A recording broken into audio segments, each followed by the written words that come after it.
Hi guys, in today's lesson we're going to be looking at comparing how I'm waiting for it to load, comparing the English to the other European explorers. All right, so there's our target goal.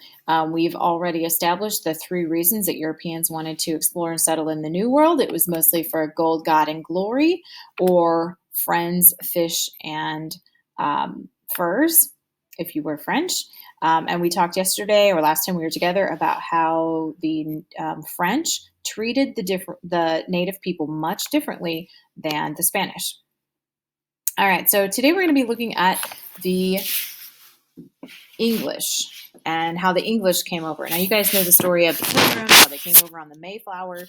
Okay, they were a group of people that were coming from England. So a couple of the first explorers that came from England, one of them was this man. His name was John Cabot. And you're going to notice that he actually started from England and he visited northern parts of Canada and the Americas. And then you see, again, he's really just going to skirt on the outside of the country. He's not really going to go inland very far. And what they're really looking for is they're looking for something called the Northwest Passage. They think that if they go through one of these, down one of these rivers, they're going to be able to find a passage that will get them all the way through this big country instead of having to go all the way around it. So they're looking for something called the Northwest Passage. Samuel de Champlain is also going to do this. He's going to be looking for that Northwest Passage. And again, this is all of the different trips that he's going to take, trying to figure out where is that river that runs all the way through, or that lake that runs all the way through. And what they're going to find is that there is none. He's going to get over here. He's going to go down the river, the Hudson River, and he's going to find out that there is not a Northwest Passage. This land, these lakes right here, stop and they don't go all the way through to the other side. So I want you to pull up this graphic organizer from the Google Classroom because we're going to finish filling it out. Okay, so we noticed that Spain's goals were gold, God, and glory, and France and the Dutch were friends, fur, and fish. England is going to be a little bit different, so we're going to watch this short little section of video and find out what was the motivation for the English. Money. The last major group to colonize North America were the British. Now, we're going to be talking about them a ton in this class, so we're just going to have a brief intro. The British settled along the Atlantic coastline, stretching from what is today Maine all the way south to Georgia, and established colonies along the Hudson Bay in northern Canada. The British settled the New World in their own way. They sent families over who established thriving communities and colonies. Many people moved to colonial America for two reasons. One, they wanted to escape religious persecution, which means they wanted to have the ability to practice their religion in their own way. We'll talk way more about that later in another video. Second, they wanted to pursue economic wealth, meaning they wanted more money, but not just for Britain. They were looking out for number one. The British also explored the Hudson Bay. They were looking for the Northwest Passage, a supposed water route to get to India and China across North America. They never found it. It doesn't exist. One major effect of colonization was the Columbian Exchange. This referred to the transfer of plants, animals, and unfortunately diseases between the Old World, or Europe and Africa, and the New World, North and South America. Plants like squash, pumpkins, tomatoes, potatoes, and corn were introduced to Europeans for the first time from North America. Could you imagine Italian food without tomato sauce? At the same time, grains, grapes, and citrus fruits were introduced to North America from Europe, Asia, and Africa. Animals like the turkey were brought from the Americas to Europe, and horses and livestock traveled across the Atlantic to North America for the first time.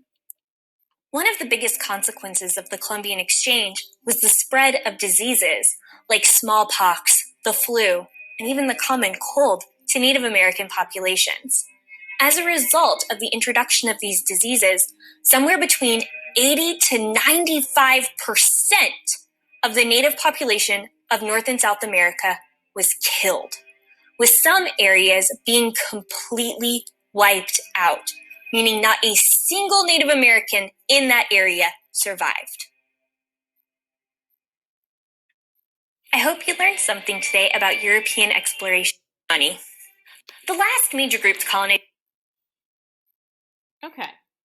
So that brings us back to our notes. One of the reasons that they're going to want to come over to the New World is for religious freedom. The second reason, so add that to your notes, is they wanted money, not for their country, but for themselves. The types of settlements they created, they were also looking for the Northwest Passage. Types of settlement, they created trading posts where they could trade with the natives. They created towns and cities in the north and plantations in the south. Now, as I am going through the slides, you can pause the notes as you need to add these to your own notes. The settlers that they brought with them are going to be very different than the Spanish and the French and Dutch. Remember, the Spanish brought large numbers of soldiers that attacked the tribes and took their land. They also brought missionaries with them to spread their religion. For France and the Dutch, they brought small numbers of fur traders, so individuals who went out and lived among the natives and got to know their cultures. They also brought criminals, and one of the punishments for a crime in France was that you got sent to the New World to become a fur trader. In England, it was very different. They decided to create settlements with families. So they sent families and set up cities or small villages and towns in the north. And then in the south, they had men. Groups of men went down there and they were setting up plantations. Now, their relationships with Native Americans is also going to look different. So in Spain, remember, they forced the natives into slavery. They forced them to accept their religion. They forced them to give up their land. And they basically destroyed their people through war and disease. The French are going to be totally different. Their trade partners the fur traders are going to create partnerships where they can sell and trade goods at their trading post, where they learn their language and even marry into the tribes. The missionaries do come and share their religion, but they don't force it on the natives. Now, the English are going to look a little different. So the English are going to come in with this attitude of being better than the natives. So they felt the natives were inferior or not as good because they couldn't speak the English language or they couldn't read the English language, so they must not be as smart. So they treated the natives like they were inferior or not as good as them. They also made natives come to them for trade. So they set up trading posts, but they made the natives come to them if they wanted to make a trade. They did not go out into the villages and get to know the tribes and their customs. Number 3, instead of warring with them with great numbers of armies like the Spanish did, the English just came in and started setting up farms and setting up cities and pushing the natives out of their land. So they did have some violent interactions with the natives because the natives fought back. They didn't want the English coming in to take over their hunting grounds by putting in a field or by cutting down their trees to build homes. And so they did have many violent encounters, but eventually the natives would push out of that region or move out of that region to get away from the English settlers. And so eventually the English settlers pushed the natives from their own land. Number 5, they also came in and they spread their religion. Not as viciously or maybe not as forcefully as the Spanish were about forcing the natives to accept their new religion, but they also came to spread religion as well.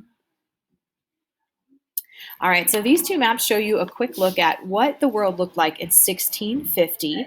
So you notice that in orange, this were where the French owned the land or claimed the land right around the St. Lawrence River. That's where they had explored and claimed that. Nobody had owned this out here yet because nobody had explored this. And Spain and the conquistadors had taken over all of Mexico and the northern part of South America. and the Caribbean islands and Florida. So this is kind of showing you where each of the different countries had set up their claim.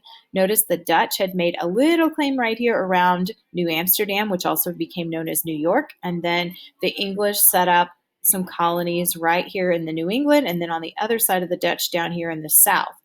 Now, just 30 years later, this is the new layout of the land. So things have changed a little bit. Spain still owns most of Mexico and Florida and the Caribbean, so that hasn't changed. But now France has claimed a big chunk of the United States that it didn't claim before. And you're going to notice that there's still a little sliver in there of New Netherlands, which is the Dutch. That's where New York is at.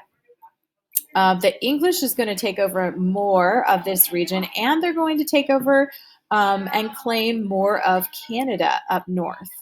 So things will change a little bit in the next 30 years after they get started. All right. The whole point of this is that we are going to be able to compare the reasons the Europeans wanted to explore and settle in the New World. So as your assessment, you're going to be using that graphic organizer that we just created in our lesson today that we just finished. You're going to be using that to answer the questions in the text that I have attached for you, that assessment, that post-assessment that I have attached for you to finish. So when you are finished with it, make sure you submit it so that I can grade that as your final assessment.